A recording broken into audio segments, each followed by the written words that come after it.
Hi, my name is Eva Steiner and this is my project Psychotherapists Around the Globe. I am interviewing the psychotherapists around the world and asking them the same 8 questions. I am wondering how mental health profession is in their country. Today we are going to... Thank you for doing this interview with me. Before we start, can you tell me a little bit about yourself? Sure, of course. My name is Fatima, and I am from Tajikistan. I've studied in Kyrgyzstan in the United States. I've studied psychology, majored in psychology, my bachelor degree, and after I graduated from the university, I came back to my country to see how may I contribute or support people with mental health issues. Then I started working as a psychologist at the local hospital in the town. Then I also worked as a psychologist in a school. Again, it was in Kyrgyzstan. This is the neighboring country. I also worked internationally, helping people with psychosocial support in different countries online. And then here right now I'm working for the international organization as a psychologist, and it's amazing though I have different experience working in different sectors in mental health. Tell me a little bit about your culture. What is some holiday or tradition that your country celebrates? And if your culture would be an emotion, what emotion would it be? In terms of culture in Tajikistan, it's very different because Tajikistan was affected by different religions, it was affected by different political regime, and I would like to give a little history about it. So Central Asia, and specifically Tajikistan, was practicing Zoroastrianism, that is Indo-Iranian religion. And also it was affected by Islam. So right now it's practicing Islam for several centuries. And then it was also part of the Soviet Union. So it was a communist country 2 decades ago. I would say that the culture and these 3 religions and regimes had affected a lot Tajikistan. For instance, the celebrations we have here in Tajikistan are also connected to these cultures. So we have Nowruz holiday that is also celebrated by all the countries that have practiced Zoroastrianism. And then we have a New Year and we have Victory Day. That is part of the communism. So these are also the 2 big celebrations we have here in Tajikistan. And the third one would be Eid al-Fitr, which is practiced by Muslims all around the world. These 3 big celebrations had also built the identity of people. So it has affected us in many ways. And I would say that if there is one emotion, I would choose 2 actually. So for me, it would be fear and love. Love because we are giving too much because of the religion. We are very empathetic all the time. Like, this is the most important characteristic that I appreciate in our people a lot, is empathy. And also fear. Why fear? Because again, it was affected by most greatest but cruel dynasties and leaders like Timurid leaders, Genghis Khan, who were really very cruel and affected people a lot. So still now I see in Tajik people fear a lot. So it sounds like a lot of transgenerational trauma. Exactly. I see it in many contexts, like how we fear, I would say, authority. This is one thing that we have inherited. But then we also have positive emotions. This is love, and again, respect for the elders. Love, I would say, it's more like Islam, because Islam inherited in people, although it was again imposed on people back then. The history shows that it was imposed, but then people attitude have changed and people became more empathetic, showing more love for each other, respect for the elders, for parents. Regarding the communist part that I was talking about, I would also add here, like, we are very much dependent on people's opinion. So society plays a huge role. So it's getting less and less because of the effect of Western mindset, I would say, but still there is this kind of shame, from people There are many inheritance of these traumatic symptoms, I would say. How did you become a psychotherapist in your country, and what is your therapeutic approach? So how I became psychologist, I would say that I had an anxiety when I was in school. So I was always wondering, like, how do I feel this way? Like, why do I feel this way?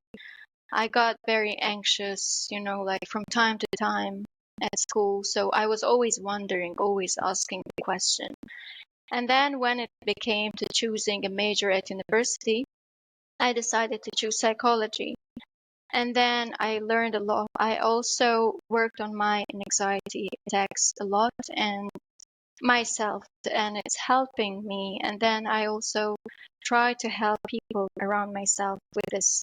So this has pushed me to become psychologist. And becoming psychologist in Tajikistan today is really easy and at the same time fulfilling, because different international organizations are trying to help local universities, national universities to, to develop the curriculum better, to make it easier for students to understand. So they are helping to train the teachers or the professors to become more professional in this sphere. And also they are helping to write books, helping the teachers and the professors to write and to publish books on psychologists and make it available in Tajik language. So it's developing. I wouldn't say that psychology is very much developed in my country, but I would say that it's in the process of development. Becoming a psychotherapist is still a question, but becoming psychologist is already like in place. And do you already have a law for psychology, or you are moving towards the law? We still don't have the law for psychologists, but I think we are moving there because there's like lots of communications going on with the government. Hopefully there will be soon. And you mentioned in the introduction that you also study abroad. Did you went studying abroad because there was no program in your country, or just for your own pure interest? I think I've went to the university that I've chosen because I thought it is best developed there in Central Asia. So I studied in Central Asia, but not in Tajikistan. And for now, I mean, the master's degree is developing, and maybe I'll do it in Tajikistan. And basically, the way I understand you, you study psychology, and then you are allowed to work with people. You don't have to have like a clinical psychology or counseling psychology, educational psychology. You have a bachelor, and then you are allowed to work with people. Usually people are practicing it like this. Usually people don't even know that there's a license that is a must for psychologists to practice it. This is enough for us here in Tajikistan because it's still in the developing mode. How do you get psychological help as a client? Do you as a psychologist, are you allowed to work in a public institution, or you have a private practice and then the client can access it through private practice or public system?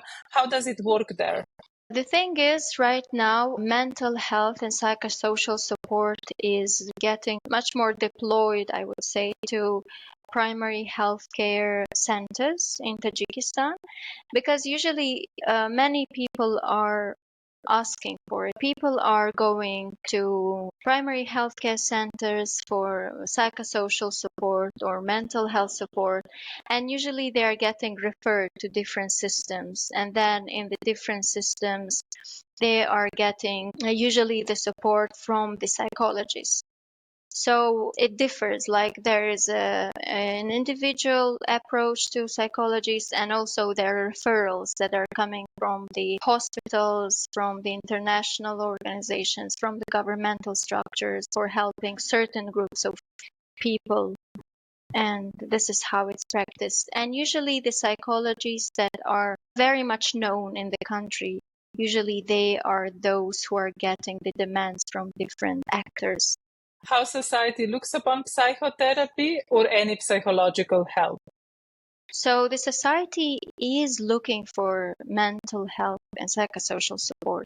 a lot, because I've seen it myself. Like, we had here border conflict, and usually after conflict, people are coming for support, even regardless of the conflict. Usually people at the hospitals, again, at the centers where they usually get the medical support, they're also asking for psychological support. And then little by little it's developing. So as I myself start working in the hospital, I know that usually people come, and they come a lot with different problems, with, as I said, like panic attacks.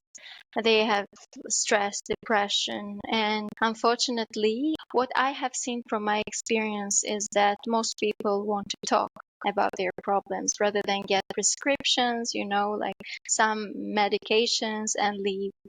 So this is something they're looking for, to be understood, to get some empathy, to get some psychoeducation. Or I don't have the license to write some prescriptions. So I have seen that people are having more behavioral problems that they want to work on. And most of the time, people are looking very much positively to coming to psychologists. As I said, it's getting much more popular here in Tajikistan. So if they see that you have the bachelor degree in psychology, you can get the trust. To me, it sounds like society is open for psychological help. Are there any Very much stigmas? so. I think the stigma is still there, but it's very less now. If you tell people who you are, like you say, I'm a psychologist, and right away they're like, oh, please help me. I want some support. I have this issue with my child, or I have some issues with my own behavior. I don't know what to do here. And right away they start talking about their problems. I would say that the stigma is moving away. What made the society so open towards mental health? The globalization, and people are learning every day. The basic support from the family is getting less, because the world loneliness is getting much more, for instance, in the whole world. So I feel like people are feeling much lonely. They don't have someone to share with their problems. So sometimes, even when they're talking, so it makes them like already like happy that they got someone who listened actively to them, and who gave some empathy. This is, I think, the most important feature that is decreasing the stigma. And in the past, what was the stigma? Looking again back to the history, how usually people with mental health issues were treated. So they were treated as crazy people, as psychotic, usually someone with weak souls. So this is something that the Islamic history says about mental health problems. So you have weak souls and you don't know how to deal with your own problem. Right now, I think there is no problem with that. I don't know when it changed exactly. What is your society teaching about child-parent relationship, and whether these values of society also influence how you design your interventions as a therapist? The child-parents relationship were again built upon the values that were created a long time ago. I mean, again, there was shaming from the parents because of society, right? So there was lots of pressure on children. The parents' authority was very high, I would say, in the family, right? So the parents decided for the child, like where the child will study, what the child will study, who the child will marry. So these are the main three things that were decided by the parent. The literature says that it's not this way. So the child must have some independence, right? To get better survived in the world. I mean, of course, the literature in psychology is showing much more the Western communities understanding, but then in practice, it also shows that how, for instance, this has pressured the whole generation, right? I mean, the decisions that were made by the parents. And of course, I am trying to give much more psychoeducation to the parents, right? To make child more independent, to make some decisions. Of course, not every decisions but to make him more independent so that he can choose at least the professions whom he will be in the future, right? So he can have the independence of knowing like who he wants to be, who he wants to marry, right? And how he would live. Again, based on the literature, we are trying to give some suggestions that would positively affect the behavior of the child. And how open are parents to these suggestions? Parents are actually very curious. This is something that I really like because they are listening. And usually there is a huge evidence that shows that this will positively influence the child behavior. So they agree with this, and then they work on it with their children. This is what is, again, bringing positive change to our society. In the pre-interview, we were talking about yelling and difference in the West and in your culture regarding yelling at children. Yeah, we talked about yelling, and of course, in our country, yelling is a part of the culture. I mean, part of parent-child relationship. And I guess usually the research also shows that when the society lives in a very poor condition, then, like all the negative emotions are getting on the surface, right? I think because how the society usually in the remote places were living back then, the conditions were not well. So this is something that shaped the people, making yelling like part of the behavior or relationship. Yeah, so this negative reinforcement, I mean, this shouting and being aggressively talking to kid will definitely make the kid aggressive and make the kid, yell back. So usually the child is learning, so this is how she learns, and then she will nurture it. This is how it will negatively, of course, affect the whole generation. So, we are trying to, again, giving information to parents regarding this. So we are talking about parents. Is there any difference between mothers and fathers? Mother in the family is someone who raised you, who take cares of you, and it's more like a friend, a close one. And then father is the breadwinner of the family, right? Father is someone who is very strict usually in the family, and mother who is someone who is yelling all the time and trying to make you behave differently, trying to take care of you at the same time, trying to be friend with you. And father is someone who is much more detached. I'm not generalizing it, but I want to say that it is again changing with globalization. I mean, parents see on the internet like how usually different parents act with love and support, but the ideal picture of Tajik family would look this way. So it's much more mother who is involved rather than father. And if the adult client would come to you and say, I don't want to see my parents anymore, I want to cut contact, how would you approach and how would your society look upon such a request? Society would be shocked with this claim. Yeah, within the society, it's not accepted, right? To get cut off with your parent. But if I, for instance, get this kind of client, I would ask why. I would less ask more questions about like why is it happening, so that the child wants to get rid of the parent. What are the learned beliefs regarding client-therapist relationship, and can the relationship continue outside the therapy once the therapy process is over?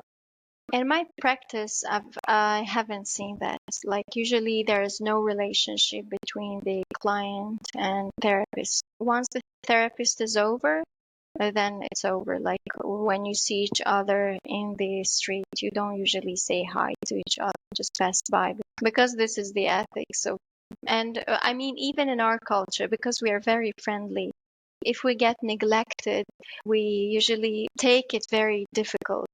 But then here, I mean, people understand, and people understand why we do this. This is for the benefit of themselves. I see in many cultures that actually clients look at psychology similar to doctors, for example. Is it similar in your society? Usually, I don't know how is it with different psychologists, but I know that many psychologists or who studied in more Soviet context would be more authoritative. But then, different from Soviet, it would be like equal. I myself am using the equal approach. So we are trying to work with the client together. So the client is someone whose wishes are much important. So we are working together in changing the different behavior or finding the best answers to their wishes. Let's say that there is a therapeutic abuse, so that the therapist cross the line. Mm-hmm. How can client approach this? Is there any organization where the client can turn to?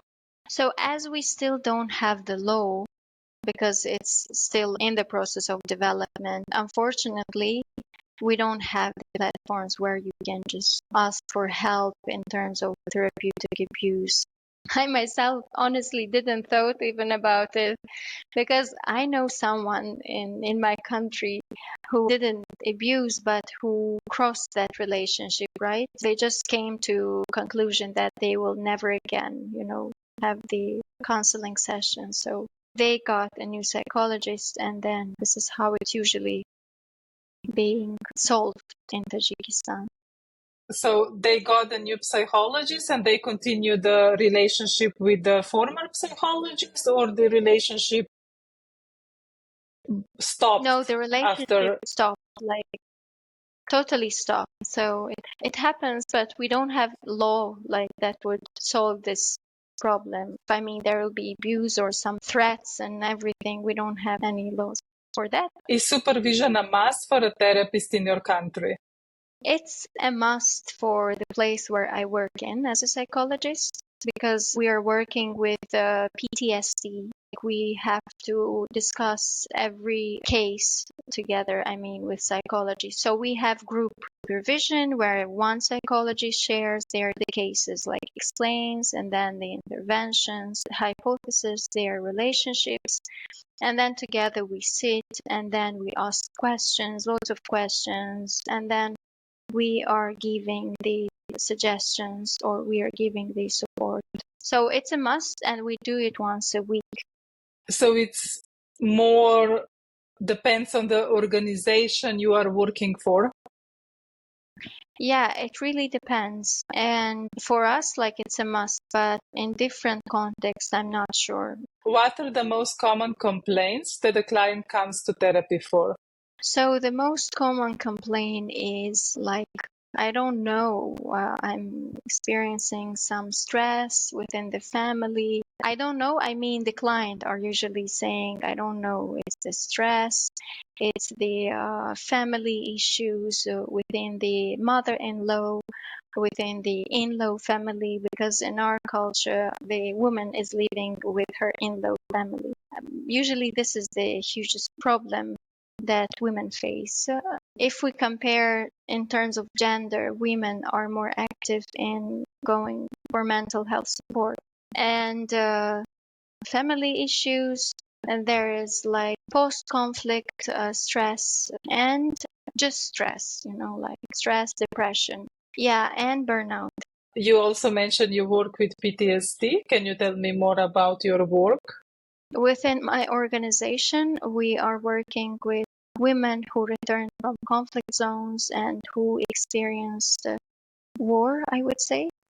And these are the children and women. And so we are trying to work in supporting these women and children. Our main, I would say, too, is to give them as much as possible psychoeducation and breathing exercises, like grounding tools. So this is the basic support that we are using with these women, but I mean, it still has an effect. So more explanation about their symptoms, more explanation of normalizing those symptoms. If you would share one tool, belief, or approach that is a must-have for you as a therapist, what would that be? I think I was switching between the two, like having very good communication skills, listening skills, I would say specifically, and being empathetic. Because I would say that in the world where like people have no time, people feeling lonely and always in the survival mode, need so much empathy from psychologists, because this is the tool that really helps, I guess, both psychologists and clients.